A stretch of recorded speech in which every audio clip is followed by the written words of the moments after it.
Yacún Flores presenta Coffee Low, el podcast. Queridos amigos, ¿cómo están? Estamos otra vez en su podcast de Coffee Low, donde hablamos de los diferentes temas del derecho en sociedad.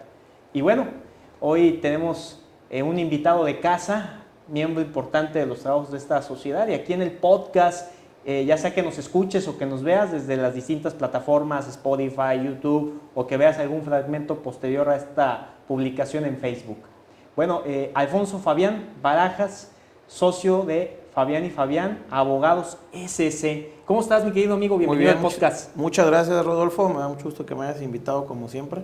Creo que ya van como 4 o 5 veces que estamos trabajando en conjunto. Claro. Y te agradezco bastante la invitación. No. A mí, aquí en el podcast, diferente, manejar los temas, pues así, charla tranquila, y que principalmente las personas entiendan el ABC de las cosas, irnos a casos, conceptos, la ley, y que no vean que todo es confuso y que es muy técnico.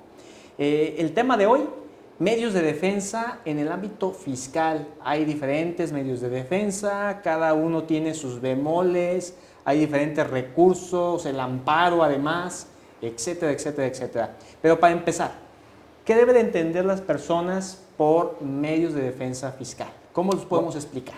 Mira, lo que pasa es que los contribuyentes se ven muchas veces afectados por actos administrativos que emiten las autoridades fiscales.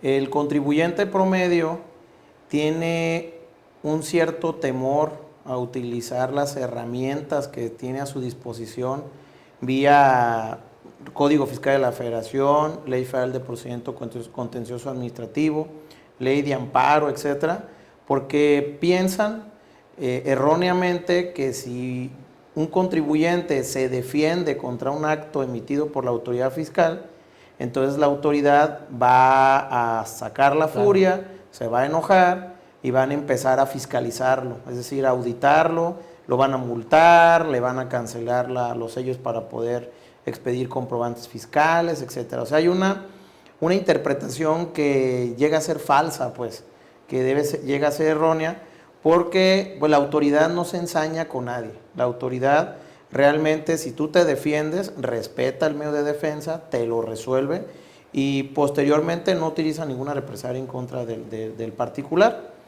Para ello, pues bueno, es importante decirles a los contribuyentes que existen distintos medios de defensa que se pueden interponer en materia fiscal, claro, contra cualquier acto que considere la persona como lesivo a sus intereses. Lesivo a sus intereses pues, tributarios o que vengan relacionados con las obligaciones y derechos que tienen ellos o pueden ejercerlos en contra de la autoridad. ¿Sí? Vamos a desmenuzar las cosas. Por ejemplo, estos derechos y estas obligaciones, ¿cuáles serían, por ejemplo? Por ejemplo, un derecho, por ejemplo, la devolución. Yo tengo derecho a que me devuelva el fisco las cantidades que yo le pague en exceso por concepto de pago de lo indebido, o en su caso, por el saldo a favor que me haya salido o me haya dado como resultado después de presentar mis declaraciones. Claro. ¿Sí? Ese sería un derecho que el contribuyente puede ejercer mediante la interposición de medios de defensa para que la autoridad reconozca su derecho y le regrese lo que es lo debido. Pues, claro. ¿Sí?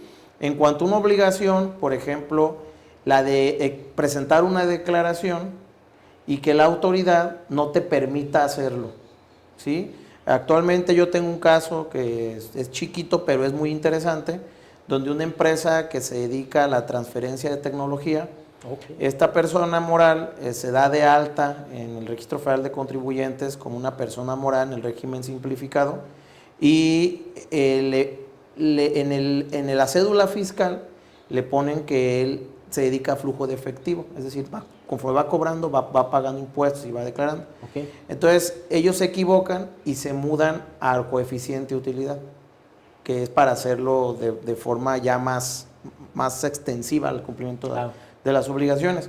Pues cuando el contribuyente intenta presentar sus declaraciones, el sistema ya no se lo permite, porque le dice que como se cambió, ya no puede presentar y tiene que hacer una serie de pasos para poder presentar sus declaraciones. Entonces lo que ocurre aquí es que el contribuyente ha seguido los pasos que le ha dado la autoridad, los cumple, pero de todos modos la autoridad no le desbloquea, ¿sí? Entonces no puede declarar. En este caso, pues él se ve perjudicado porque si no cumple con sus obligaciones fiscales, entonces va a tener repercusiones como requerimientos y multas, lo pueden auditar, le pueden cancelar los sellos digitales. ¿Qué es lo peor que puede pasar? Lo peor que le puede pasar es que por la falta de la prestación de declaraciones, en un momento determinado se le podría imputar el delito de defraudación fiscal, ¿sí? Porque es una modalidad de defraudación fiscal, claro, ¿sí? O de un delito fiscal. A ver, vamos a abrir un pequeño paréntesis antes de continuar y ver paso por paso cada medio de defensa si estás de acuerdo.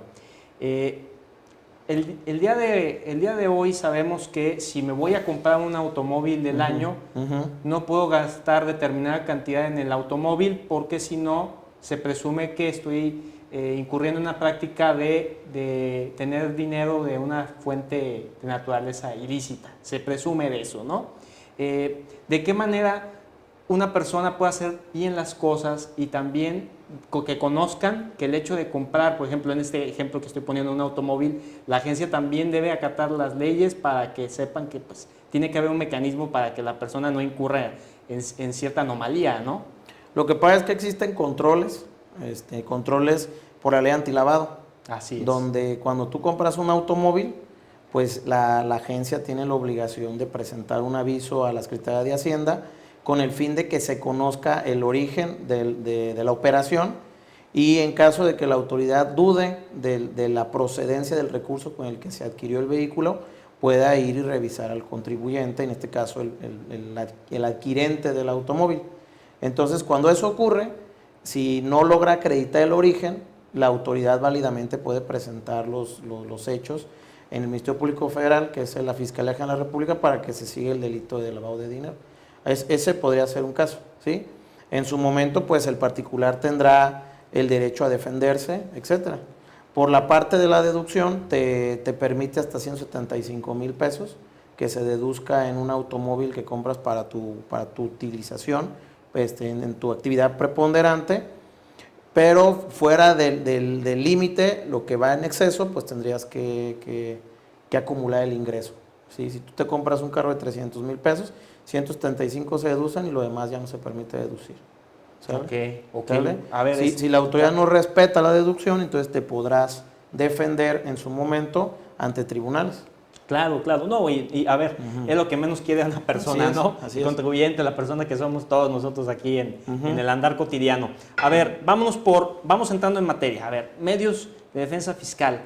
¿Cuál es el primero de ellos? Y tú podrías decir, es uno de los más frecuentes. Mira, los medios de defensa permitidos en materia fiscal, yo podría decirte que son de 4 a 5 medios de defensa. ¿Sí? Tenemos el primero, que es el recurso de revocación, que está regulado por el Código Fiscal de la Federación, y que su interposición se hace ante la Administración Desconcentrada Jurídica del SAT. El plazo para interponerlo varía dependiendo el tipo de caso que se esté viendo. Por ejemplo, una resolución administrativa normal, notificada debidamente, tienes 30 días hábiles para interponerlo. Si tú te quieres defender en contra de un embargo que estimas fue practicado de forma ilegal, tienes 10 días para interponerlo, diferentes momentos que te marca la ley. Y cuando se afectan derechos de terceros, como por ejemplo trabajadores, alimentos, te dice el código que es en cualquier tiempo, ¿ok? Luego tenemos el juicio de nulidad, que se presenta ante las salas regionales del Tribunal Federal de Justicia Administrativa, y el plazo es de 30 días hábiles. Y tenemos el amparo directo en contra de una sentencia dictada en juicio de nulidad, que es de 30 días hábiles, son 15 días hábiles, pero me equivoqué, y se presenta ante los tribunales colegiados de circuito, ¿ok? Con 13 sentencias, si manejaste temas de inconstitucionalidad, te puedes ir a la revisión de amparo directo ante las salas de la Suprema Corte de Justicia de la Nación. Y posteriormente tenemos otro tipo de amparo, que es el indirecto, y el indirecto se presenta ante los juzgados de distrito en materia administrativa. Esto es, por ejemplo, cuando impugnas leyes, que por ejemplo vamos poniendo, por ahí se ha estado hablando de un impuesto sobre la riqueza, sobre las grandes fortunas, que oscilaría entre un 2 al 3.5% aproximadamente, según lo que han estado platicando por ahí en las noticias. Si este impuesto lo considera inconstitucional una persona, lo puede interponer en un juzgado de distrito. Y para eso tendría 30 días si es autoaplicativa la norma o 15 días si es heteroaplicativa. ¿Sí? Sí, claro. Okay. Y contra ellos te irías a la revisión fiscal ante los tribunales colegiados de circuito y serían 15 días hábiles. 15 días hábiles. 15 días hábiles. A ver, es interesante.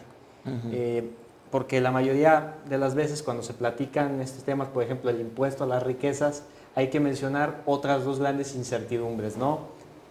Una de ellas sería, hasta el día de hoy, ¿está bien fundado, tiene un objetivo el hecho de que exista este impuesto o esta recaudación, mejor dicho? Bueno, de hecho, de paso hay una conexión, que si estás de acuerdo la puedes mencionar también esa diferenciación, pero en fotomultas, por ejemplo, o ahorita en lo que es validar tu vehículo para que no pagues más porque no tienes las adecuaciones necesarias ese vehículo, lo que se está dando ahorita en el estado de Jalisco, ¿no? Ya.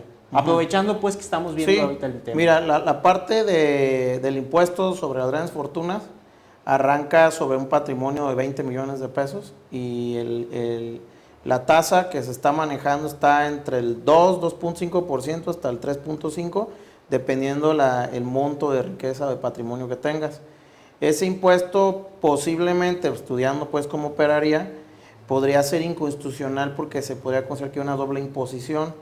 En el caso de que si yo tengo un ingreso, ¿sí? Y ese ingreso ya pago impuesto sobre la renta, ¿por qué me lo vas a volver a gravar por un impuesto adicional si ese ingreso ya pagó una contribución que ya existe, que es el ICR, ¿sí? Claro. Entonces, ese impuesto podría ser impugnado por inconstitucional por violar la fracción cuarta del 31 en cuanto a proporcionalidad tributaria, se podría ir ante un juez de distrito, ¿sí? Así es. En cuanto a las fotomultas las puedes impugnar ante el Tribunal de Justicia Administrativa del Estado de Jalisco y pues ahí tendrías que alegar la ilegalidad de la circunstanciación del documento, de la indebida fundamentación, motivación, los requisitos pues del acto administrativo para poderla declarar ilegal y no la pague, ¿sí? Y en cuanto al otro de la verificación, ¿me decías? ¿O de qué era? Sí. De la verificación, pues aquí tendría que ser también un amparo indirecto ante un juez de distrito, por considerar que no estás obligado a verificar tu coche. Porque estamos de acuerdo que Así es, ilegal. o como los permisos que tienen que tener las personas para ingresar al Estado, ¿sí? Esos serían amparos indirectos y te irías ante un juez de distrito en materia administrativa, federal. Como experto Sí. en materia fiscal, mi estimado Sí. Alfonso, ¿por qué poner este tipo de prácticas que se puede decir que son de mala fe? Considero que son porque tiene un fin recaudatorio por parte del gobierno del Estado, que lo disfrazan no es disfrazado, realmente pues es un derecho, es una contribución por concepto de derecho, pero son de recaudación. Me refiero al del permiso por ingresar. Sí, claro. El otro de la verificación sí tendría un fin extrafiscal, dependiendo del estudio de la ley o de la norma que regula esta obligación, porque en este caso podríamos decir que su fin extrafiscal es combatir la contaminación, que haya un medio ambiente más sano. Entonces, si tu carro no lo verificas y está expidiendo contaminantes, pues entonces contaminas y dañas a los demás. Y lo mínimo que puedes hacer si a los otros vas a enfermar de enfermedades respiratorias es pagarle su atención en el hospital. Es como funciona, por ejemplo, el IEPS, el Impuesto Especial sobre Producción y Servicios, así funciona. Esa es la argumentación. Si tú te fijas, ese impuesto grava la comida chatarra, todo lo que sean azúcares, calorías, grava los contaminantes, gasolina, diésel, bebidas alcohólicas. Todo eso. Lo que grava realmente pues son los vicios, ¿no? Claro. Si tú fumas y te vas a enfermar, pues entonces, aparte de que yo voy a tener que erogar dinero como Estado para que te cures y te voy a tener que ingresar al IMSS o al ISSSTE, ¿sí? Entonces, págate la enfermedad. Pero a la vez tú estás enfermando gente que son los fumadores pasivos, pues en ese caso también cura a los demás, págale su enfermedad. El Claro. Estado no tiene por qué cargar con esas obligaciones. Con Sí. estos que estamos hablando de los medios de defensa, Ajá. obviamente hay que particularizar en los demás. Estabas mencionando el T4 o 5, los que podemos Ajá. comprender. Eh, Se puede decir que hay derechos Sí. humanos en el derecho fiscal, sí, claro, bastantes. porque hay quienes Sí. de repente piensan que no, pero Sí. a través del conocimiento de estos medios es un claro ejemplo de que sí se pueden hacer la tutela de tus derechos humanos y sus garantías. Así es, con el recurso de revocación, por ejemplo, pues vas a proteger derechos humanos. Por ejemplo, el derecho humano que se trate con respeto, Así es. con dignidad, a que te devuelvan las contribuciones, a que las autoridades fiscales, cuando llevan a cabo auditorías, la práctica de auditorías no violenten tus derechos humanos, como por ejemplo la intromisión al domicilio fiscal de una forma contraria al Código Fiscal de la Federación, con una orden, es más, inclusive sin una orden. Sin una orden. Inclusive el ingresar sin una orden, aparte de que se le impone una multa al funcionario público, también el Código Fiscal establece que es una especie de delito fiscal, ¿sí? Entonces, por medio de la interposición de los medios de defensa, pues se busca el respeto a los derechos humanos de los contribuyentes y a su vez el respeto a las garantías de seguridad jurídica. Y eso es lo que se busca esencialmente. Es lo que se busca, ¿sí?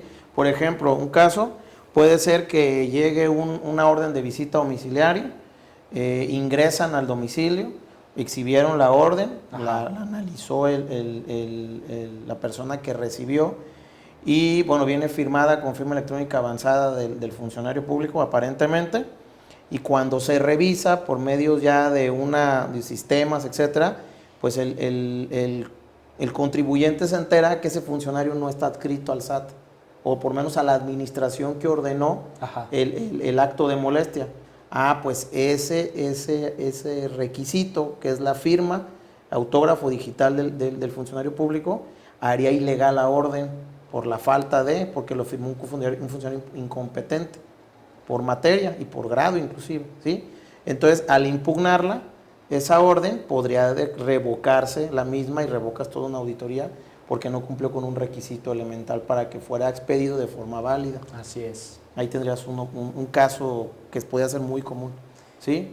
La argumentación es bien interesante en todo lo que estamos platicando, Sí. porque, por ejemplo, anteriormente, y tú lo sabes, ahorita en el debate del cannabis, de todos los productos que tengan estas derivaciones, estas variantes, pero el día de mañana está confirmado, está aprobado que se vende, que se comercialice bajo ciertos usos y aplicaciones, y encontramos que va a tener un impuesto, se va a gravar el uso de los productos que se vendan a partir de las derivaciones del cannabis. Entonces, en este supuesto, pues aplica claramente el hecho de que cuando ya se comercializa algo, aunque hubiera estado en polémica anteriormente por los debates de salud, va a tener su impuesto. Pues va a tener su impuesto. Por ejemplo, ahí podríamos ver cómo lo va a querer grabar el legislador en materia de IVA. Así es. Porque podría ser tasa exenta, bueno, podría ser 0%, 16% o exento, dependiendo cómo lo quieran poner. Si la imponen al 16, podría irse una impugnación masiva de este tipo de empresas, ¿sí?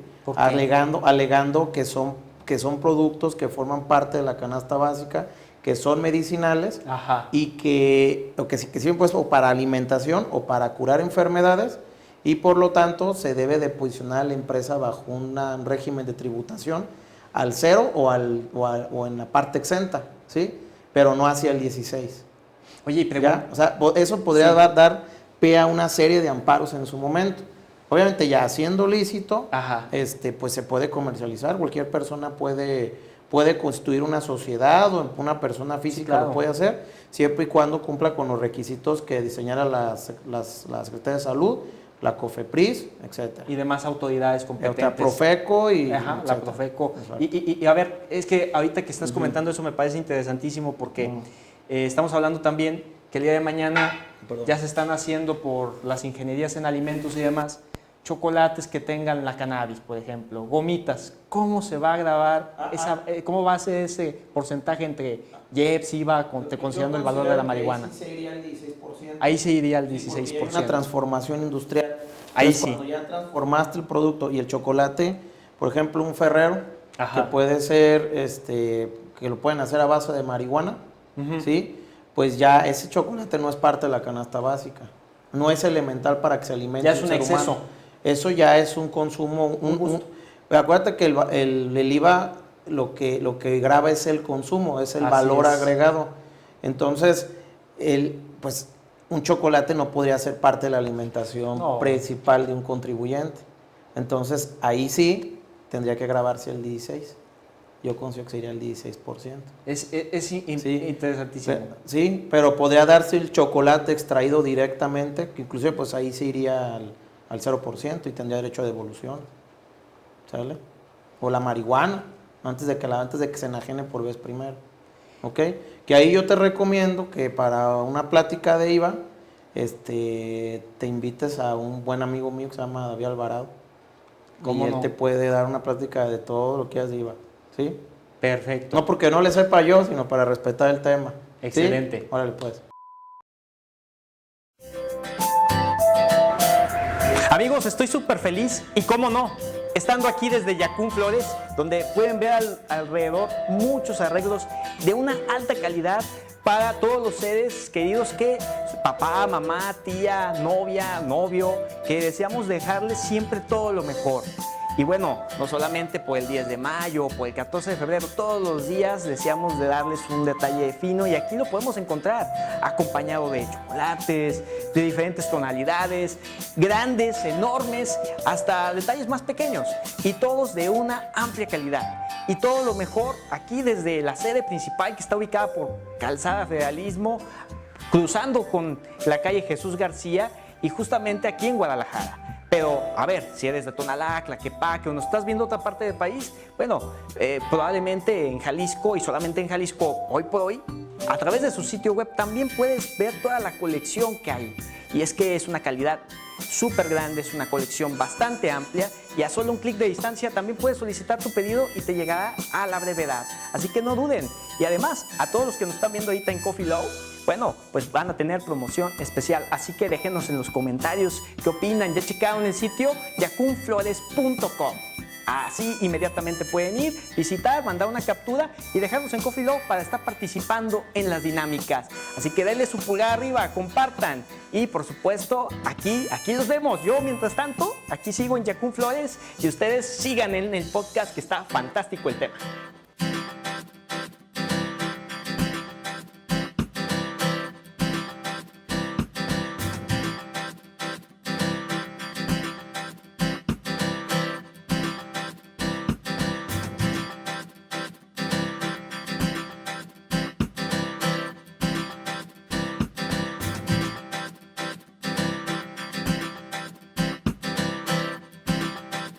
Devoluciones. A ver, bueno, otro de los importantes medios de defensa en materia fiscal. No, mira, lo que pasa ahí es que te voy a contar contra qué procede el recurso de revocación. Vamos a centrarnos en el recurso como medio de defensa. Okay. Y te voy a decir contra qué actos procede la interposición de ese medio de defensa.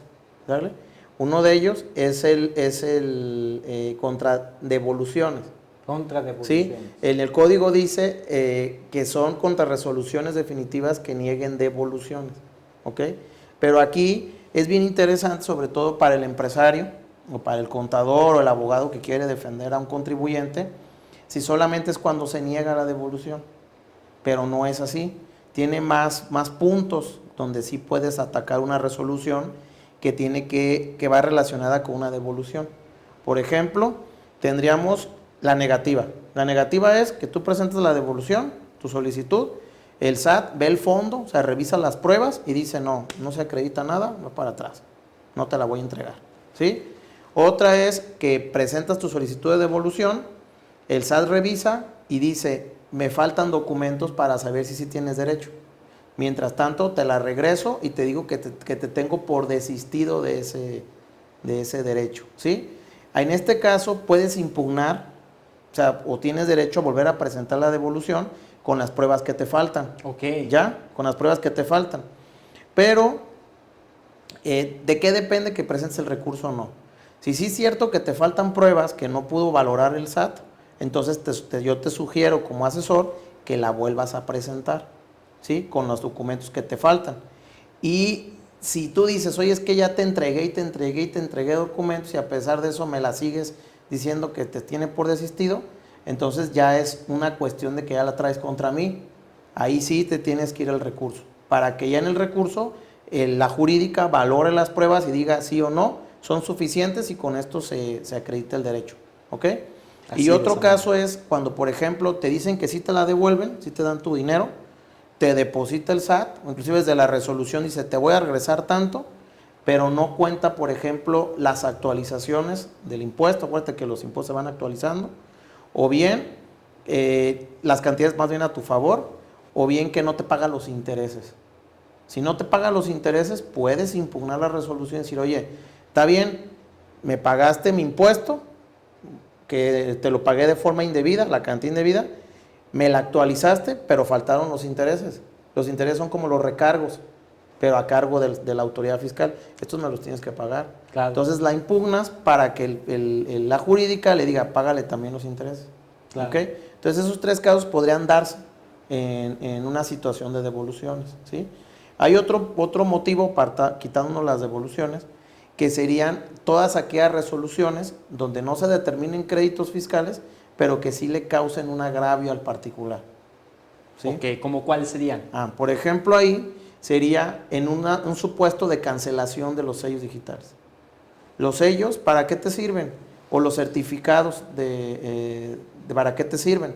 Para 2 cosas, para firmar documentos de forma electrónica o para expedir comprobantes fiscales. Nada más para eso. Nada más para eso. Bien importante. Son las facturas, ¿sí? Claro. Entonces vamos suponiendo un contribuyente que por alguna razón le vendieron, bueno, no le vendieron, le emitieron una factura y esa factura venía de un contribuyente que después se consideró como vendedor de facturas, que son los CEFOS, pues, ¿sí?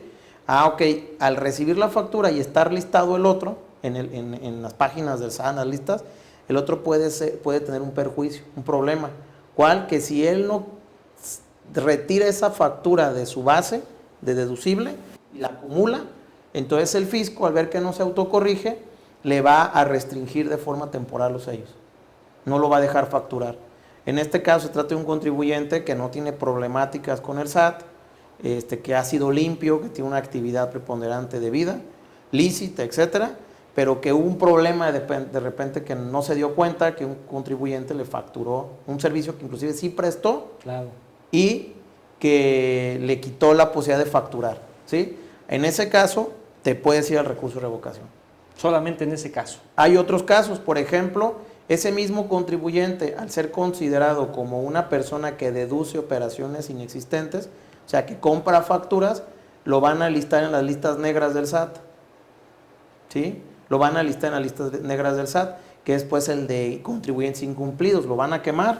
Entonces vamos suponiendo que es una empresa que vende, por ejemplo, cámaras, computadoras, vende cables, etcétera, y uno de sus proveedores principales pues es Walmart, otro es Office Depot, Home Depot podría ser también, empresas pues de gran calado, claro, que al ver que se le listó como contribuyente incumplido, dicen, ya no quiero más, le va a rescindir los contratos, va a decir es que no, yo no te puedo seguir comprando porque al rato yo tengo que estar ahí, ¿sale? Entonces en ese caso, en esta problemática, este contribuyente podría alegar que es ilegal que lo estén listando en estas listas de contribuyentes incumplidos y por ese motivo irse al recurso de revocación, ¿sí? Irse al recurso de revocación. Esos serían 2 casos que podrían ser interesantes. También cuando, por ejemplo, el SAT dice que una persona vende facturas, los famosos CEFOS definitivos, lo listaron, le notificaron el oficio donde le dicen, tú vendes facturas, en ese caso también puedes irte al recurso de revocación. Entonces hay muchas posibilidades donde el contribuyente se puede beneficiar por la interposición de este medio de defensa. A ver, ¿sí? Aplicando el medio de defensa en el caso en donde yo soy perjudicado por suplantación de identidad. En la suplantación de identidad, yo considero que te podrías ir a un recurso de revocación, siempre y cuando la autoridad te esté imputando. Más bien, ¿para qué ponemos imputando? Te esté determinando ingresos acumulables para efectos de un impuesto determinado, ¿ok?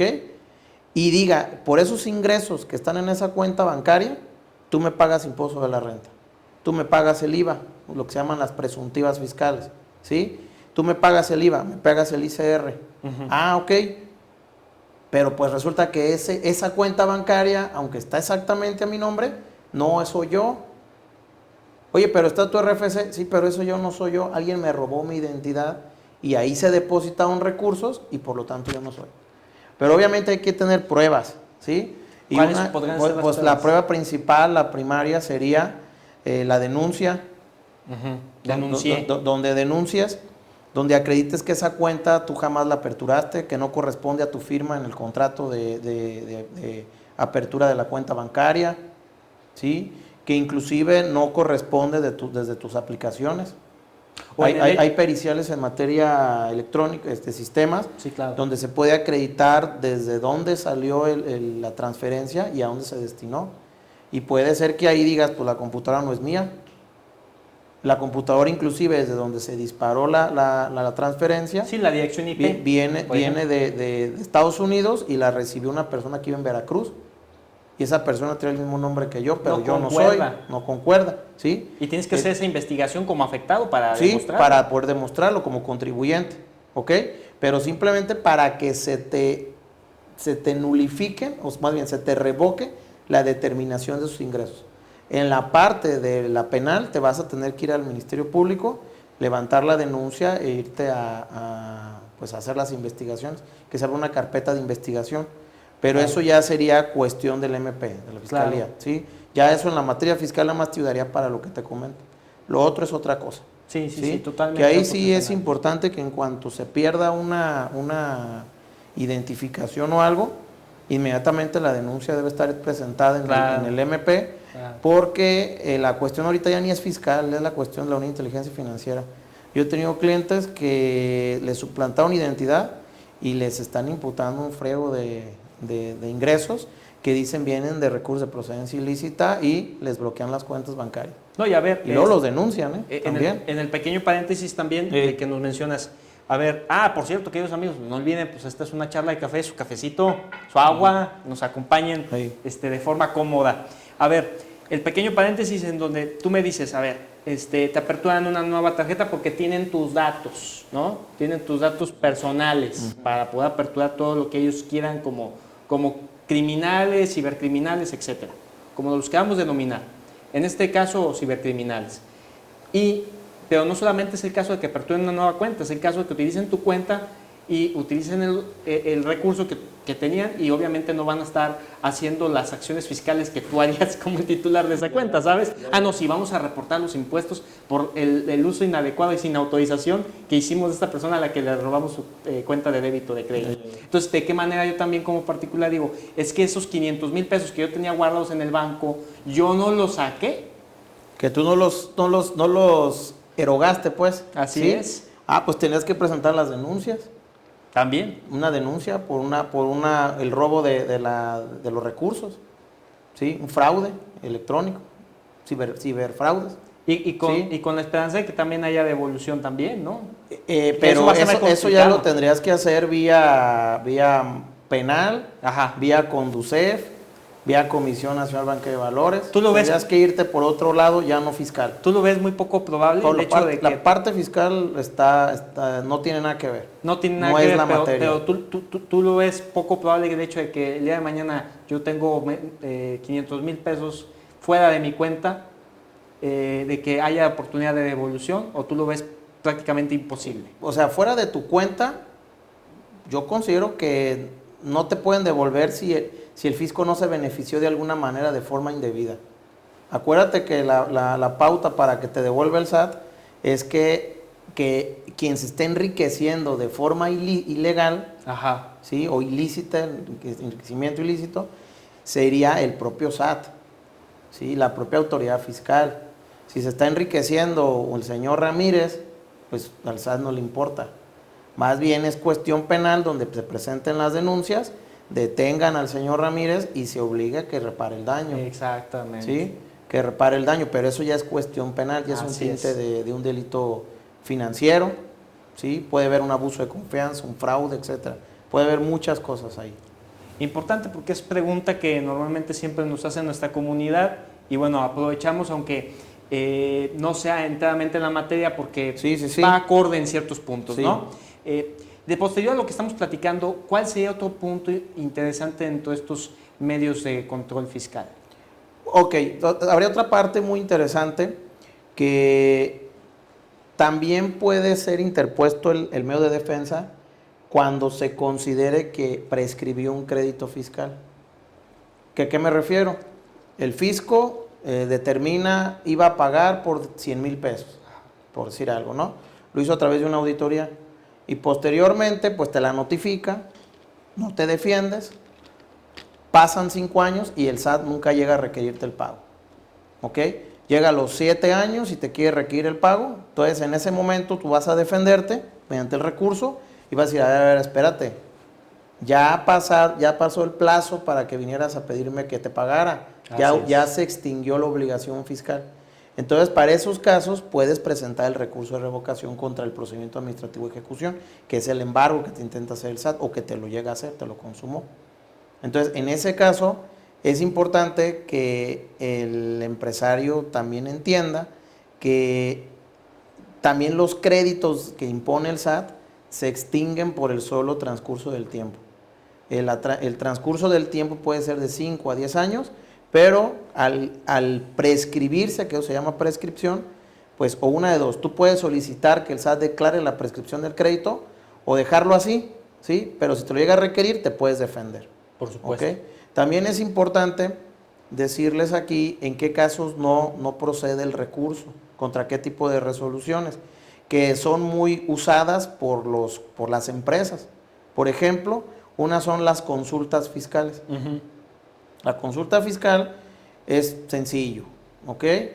Esto del cannabis que habíamos dicho, ¿sí? Ok, empieza una empresa a comercializar cannabis y tiene la duda, dice, a ver, la produce la cannabis, ¿sí? Sí, y claro. la comercializa con su primera enajenación. Tiene la duda de decir, a ver, yo voy a pagar el IVA al 0% o al 16%. Si es al 0%, entonces me devuelves todo lo que yo te pague de forma indebida. Y si es al 16%, pues te pago tu dinero. ¿Ok? Ajá, y listo. Ok, y listo. Entonces va al SAT y le dice, oye, fíjate que yo soy una empresa que me constituí en virtud de la reforma que se hizo, o la creación de la ley, donde señala que pues, está permitida la producción de cannabis para ciertos fines, ¿no? Sí, claro. Entonces, yo tengo duda si yo tributo al 0% o al 16% de IVA. ¿Tú qué opinas, SAT? ¿Ok? Entonces, el SAT va a estudiar el caso y va a decir, fíjate que no, como tú lo transformas ya y lo transformas y pones así alimentitos, haces cigarritos, etcétera, ¿sí? Entonces, vas al 16%. ¿Ok? Tú tributas al 16% en este producto. Si el contribuyente se enoja y dice, no, yo no lo voy a pagar de todos modos, pues no, esa consulta no la puedes atacar por medio de recurso para que varíe el sentido, porque es una sola consulta. Tendrías otro medio de defensa, en su caso para no pagar, irte al 0%, por ejemplo, sería el amparo indirecto, como lo comentamos hace rato, o esperarte que a través de una auditoría ese criterio te lo aplique el SAT y ya en el crédito fiscal impugnar y alegar eso, que estás al 0%, ¿sí? Eso serían. Y otra sería, que es muy importante, las condonaciones. Sí, demasiado importante. Muchos empresarios anteriormente pues esperaban al final del ejercicio fiscal que se viniera la ley de ingresos del ejercicio fiscal siguiente. Porque anteriormente los presidentes concesionaban muchas condonaciones mediante decreto. Ya vimos que ahora ya no se permite. Así es. Entonces, el contribuyente, pues la única manera de que le condone el SAT, porque sí se puede condonar, pero por parte del fisco, es que se lo solicite directamente. Cuando se lo solicita, si el SAT le dice, ¿sabes qué? No te voy a perdonar nada, me pagas al 100 lo que me debes. ¿Ok? En ese caso, cuando esa resolución que te negaron la condonación, tampoco la puedes impugnar mediante recurso, porque es discrecional. ¿Sí? El fisco dice sí o no y ese es mi criterio nada más. Sí, así queda. Así queda nada más. ¿Sale? Así sería en esos dos casos que yo pienso que son importantes para que el empresario sepa, o el contador, o las personas que nos siguen, que tienen relación con sus trabajos, que si yo solicito una condonación, pues si me la niegan, ya no puedo hacer nada. Me puedo ir al amparo, nada más para que me funden y motiven el por qué, pero fundamentándome el motivo de la razón por la cual me la negaron, No hay vuelta para atrás. ya no hay vuelta para atrás. Sí, Entonces ya sí. para qué presento el amparo, ya no sirve de nada. Totalmente. ¿Ok? Otra también que es importante señalarles es la resolución a los acuerdos conclusivos en PRODECON. ¿Sí? Si no se te permite que llegues a un arreglo con el SAT, si no se logró nada, si el fisco dice, no quieres pagarme lo que te digo, Ajá. tampoco admito lo que tú me propones y hacemos un arreglo. ¿Sí? Entonces yo no quiero ningún arreglo contigo, acuérdate que los acuerdos conclusivos son para arreglarte con el SAT. Así ¿Sí? es. Entonces en ese caso, si no estás de acuerdo con el convenio que se llegó, donde dijo el fisco, ni más, ¿sí? Entonces ese acuerdo no lo puedes atacar. Es definitivo, ¿ok? No es susceptible al amparo, perdón, al recurso de revocación. Hay una jurisprudencia de este año donde señala que sí procede el amparo indirecto, pero siempre y cuando la PRODECON no te haya dado admisión al acuerdo conclusivo, a que se llegara a las mesas de negociación, etc. Pero solamente para la procedencia, ¿sí? No para variar el sentido de lo que el fisco ya dijo que no. Así es. Así es, pero el recurso no procede. No procede. Estos tres casos son interesantes porque los tres se manejan en muchas empresas. En un gran porcentaje. En un gran porcentaje. Prácticamente todas las compañías de algún modo van a tener, cualquiera de esos tres, van a tener contacto con el fisco para eso. ¿Sale? Podría tener para otros casos, por ejemplo, esto que te comento, de que no permite declarar a una compañía. Es una resolución definitiva que sí te causa un perjuicio, porque tú presentas la aclaración para decirles, oye, yo tengo derecho a declarar, ¿sí? Independientemente en cuál régimen me encuentre. Así ¿ok? es. Y el fisco le dice, no te lo voy a dejar. Pues ahí me estás causando un perjuicio. Entonces ahí sí podrías buscar la revocación. Ahí sí. O sea, hay trámites que sí, hay trámites que no. ¿Ok? Para eso es bien importante que sí, ciertamente, o se estén como este tipo de cursos o de pláticas donde se empiezan a actualizar las personas. Así es. Y dos, que siempre lo hagan con un experto, de la mano de un experto. Claro. Para que revisen el documento, chequen si hay procedencia de algún medio de defensa, y si existe, se va para adelante, y si no, mejor. Ni para qué perder el tiempo, Sí. y sobre todo, para qué pagar honorarios que al final no van a dar un resultado que Sí, quieren. no va a llegar a ningún Sí. objetivo. Y también es importante decirle a los abogados que no les vendan espejos a sus clientes, Sí. ¿ok? Que no les estén vendiendo cosas que son inservibles, pues. Eso es muy Nada más importante. por sacar dinero, ¿sí? Muy importante. Porque, por ejemplo, podrían tratar de decir, un crédito fiscal que ya se fue el plazo, eso es muy común de los abogados.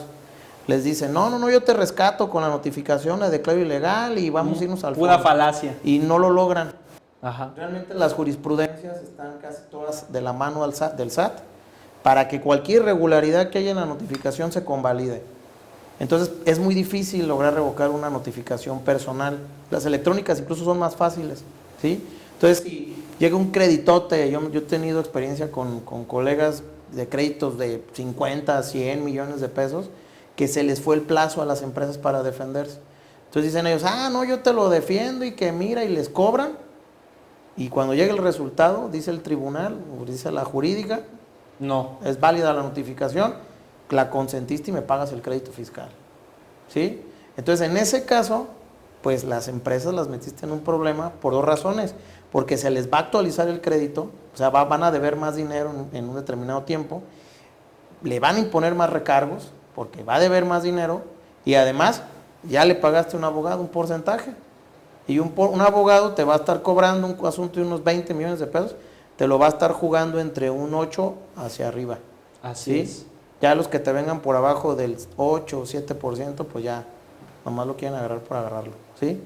Entonces, sí es bien importante que ni los empresarios gasten a lo tarugo, ni los abogados Procedan de mala fe. asesoren a lo tarugo.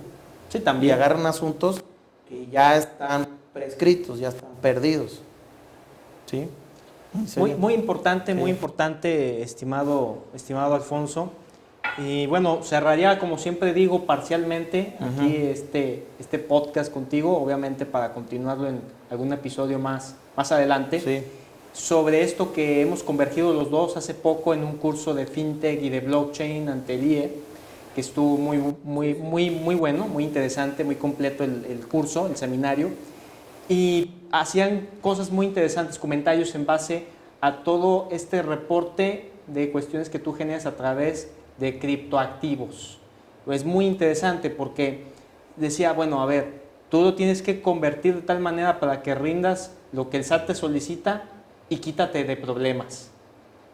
¿Es cierto? ¿Concuerdas con ese planteamiento? Sí, concuerdo. Mira, la criptomoneda, pues los Bitcoin, Ethereum, etcétera. Todo etcétera, eso, etcétera. mientras esté en la nube, y fíjate, hace unos días, la Secretaría de Hacienda, la Comisión Nacional Bancaria de Valores Ajá. y el Banco de México dijeron que las criptomonedas no son monedas de curso legal en México. Sí, yo creo que por ahí lo vimos. Entonces, a ver, si yo tengo 300 millones de pesos en monedas digitales Ajá. y el fisco las detecta en una auditoría, no podría considerar que yo incrementé mi patrimonio. ¿Ok? Porque no es una moneda, entonces no puede aplicarme una presuntiva. Así es. Y determinarme un impuesto en base a algo que no está reconocido como una moneda de curso legal. ¿Ya?